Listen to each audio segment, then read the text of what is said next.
This is Valley News Live at 10. Good evening, everyone. We begin with continuing coverage on a bus crash in rural Leonard in Cass County, which we told you about on Friday. It's been 3 days now. The Cass County Sheriff's Office still doesn't know what caused that bus with 7 students on board to crash. And 2 of those students we know were thrown from the bus, though officials say they are expected to be okay. The ordeal, though, could leave a lasting impact on the students. Valley News Team's Nishay Taylor explains how parents can help their kids deal with trauma. Last Friday, an Enderlin school bus loaded with students crashed through a guardrail and went over an embankment before landing in the Maple River. And something so traumatic could really leave a child feeling uneasy. It was probably very scary. Their brain might have felt overwhelmed by what was happening. Experiencing this kind of ordeal could also influence a child to avoid the situation entirely, including not wanting to ride a bus in the future. Anytime we experience something that negative and that profound, we could see that a child would be trying to avoid that situation so that it didn't happen to them again. But what should parents look for if they feel their child is struggling with this kind of trauma? I would say if a child's withdrawing from their family, friends, from their daily activities, if they seem to be a little bit more irritable, having difficulty sleeping, having difficulty doing the things that they normally enjoy. Mental health experts say this is how you can help your child handle those struggles. Always let your child take the lead because you don't necessarily know what they're thinking about or how they're processing it. So just waiting for your child to ask you questions, helping your child focus back on the here and now, what's currently taking place, helping them understand that today can be a good day and the days going forward can be good days as well, and those events aren't going to be happening every day. In Fargo, Nishay Taylor, Valley News Live. Experts also recommend having your child participate in activities that they enjoy to help change their focus. By the way, the driver, who was also hurt during that crash, has so far not been ticketed. More Minnesota school districts are getting money to upgrade school bus safety features. An additional $3 million in grants will be given to 21 schools to install bus stop arm cameras. Lake the Woods, Lake Park Audubon, and New York Mills Public Schools are included on that list. Many of us could see some cool temperatures overnight. First Alert Storm Team Chief Meteorologist Hutch Johnson joins us now with details and your first look. Thanks, Stacy. Thanks so much. And do not adjust your television screens. You are looking at a very dark picture, but the brightest star right now in the eastern sky is not a star. It is the planet Jupiter. And well, a neat thing is it's as close to Earth as it's been in 70 years. And that means with a telescope or even binoculars, you may even be able to see, well, some of the moons of Jupiter as you look up to the night sky. So kind of neat out there. There are some passing clouds right now, and oh yes, it might be chilly. Frost advisory, Highway 200 points north.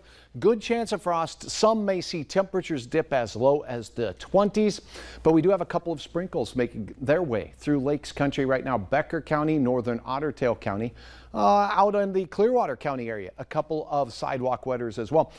No more than a 100th or 200ths of an inch of rain for most of you. Already almost in the 30s, though, in Bemidji, where skies clear out, it's going to get cold. Those clouds helping to blanket in a little bit of warmth for you in Grand Forks. On our way into the 30s here in the FM area and also in Grand Forks. Coming up, we'll have hour-by-hour details on exactly how low you go, where the best chance of frost will be, and the coldest weather comes on Wednesday morning for many of us. I'll have details on that coming up in just a moment. Thanks so much, Hutch. New tonight, parents in Moorhead are speaking out against proposed changes to school lunches. A proposed policy change would allow school meal debt to be sent to collections in Moorhead schools. Other changes center around what to do if a student doesn't have enough funds in their account. A number of board members and the superintendent agree it's a touchy subject. I think about all the conversation around youth mental health. And the way that this kind of a policy could play into exacerbating those kinds of issues. I also think that this step is out of touch with where we're going in the country as far as feeding students. There's been a lot of work around that at the state level. This rule change will be brought up again at the next board meeting in 2 weeks. This time next year, people in North Dakota might be paying significantly less in property taxes. Today, state lawmakers announced a new proposal for the state to pay for more of people's local school or property taxes and to freeze property valuations in North Dakota for 2 years. Most of the money would come from the legacy fund, so it wouldn't require any new money. Leaders say the measure would provide a boost for the business community during a time when the economy is uncertain. I want to make sure we exhaust every opportunity there is to address this property tax situation. The people of North Dakota want it, and I believe that Senator Shively's proposal here is a great step. Lawmakers plan to formally introduce that bill when they next convene in early January. A Moorhead dad is warning drivers to slow down after his 12-year-old daughter was hit by a car on her walk home from school. A neighbor's Ring doorbell caught the accident on video. You can see 12-year-old Grace and her little sister Joella make their way down the sidewalk. Joella runs across the street first. When Grace goes to follow her, the car coming through the intersection isn't able to stop in time. Grace went to the doctor. She's doing fine, but her dad wants something to be done so that no other family has to go through the same thing. When I get that phone call, I got that video, I was really angry. It looked like people saw the accident and nobody really wanted to get involved. You can read more about the story on our website. Police are investigating. Again, the driver hasn't been cited. Today in Carrington, a funeral was held for 18-year-old Kaylor Ellingson, who died following a hit and run back on September 18th. The community is raising money to help the family, with multiple New Rockford bars donating their proceeds. It's amazing how fast people get together here, and the community support when you put out there that a family is in need. Everybody comes together so fast, regardless if they appreciate the family, they like the family, even know them. Everybody, when it's someone in need, really comes together to do the most they can. Members of the autocross community, where Kaylor raced, say they'll continue to help as well. A former West Fargo teacher accused of possessing child porn is now pleaded guilty to those charges. Ronald Thompson changed his plea this morning. Court documents say Thompson had a Google Drive labeled Little One, which had a picture of a nude girl said to be 6 or 7 years old. Earlier this year, a jury found Thompson guilty of luring a minor, different child. He was sentenced to 18 months in prison after he had inappropriate conversations with who he thought was a 14-year-old Florida girl. While Thompson admitted he does like chatting online with younger girls, he was adamant that he never crossed the line with his students in West Fargo. A new judge has been assigned to a homicide case, 10-year-old Lily Peters. She's the Wisconsin girl who police say was killed by a young teen in the woods.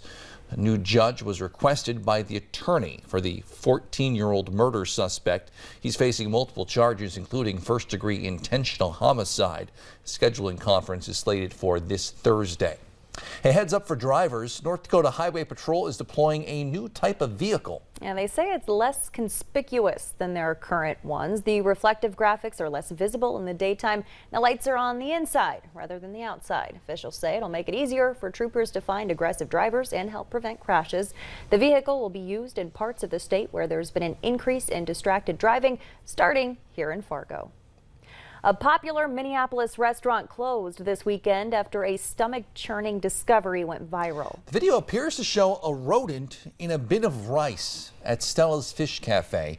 Kirsten Mitchell spoke with the woman who recorded it and has more on how the business is responding. It's the last thing you want to see inside a restaurant. Oh my God! It was a huge rat. It was a really thick, huge rat. Like, the rat was thicker than me. Like, it was big. Like, tearing the food down. Like, I'm talking about Buki was eating the food up. Relasia Wright says she captured the rodent on camera around 2 a.m. Saturday as she and her friends were walking by Stella's Fish Cafe after bar close. No paying customers, but the mouse was. After the video went viral, a city spokesperson said the restaurant closed on Saturday for an emergency pest management visit. During that visit, the city says a health inspector found signs of mice, including droppings and a dead mouse in a trap. The restaurant says it voluntarily closed to allow its sanitation and pest control company to remedy the situation. They asked for an additional health inspection, which was completed Sunday morning. My initial response was disgust. Disappointing. Glad they're controlling it. Gloria and Bill were hoping to grab lunch, only to see Stella's was still closed. I've been to places where I've said, you have lots of flies, and it's brushed over. So it's good to see that they take health very seriously. Stella says it's still exploring the validity of the video, adding the business always passed health inspections, the last one within the past 60 days. I live right up the street, so I come. They chicken good, don't get me wrong, but now I'm just, I don't know. Will you guys be back? Absolutely. Definitely. Yeah. Absolutely. I hope they open soon. And the city noted as our weather is turning colder, mice are more actively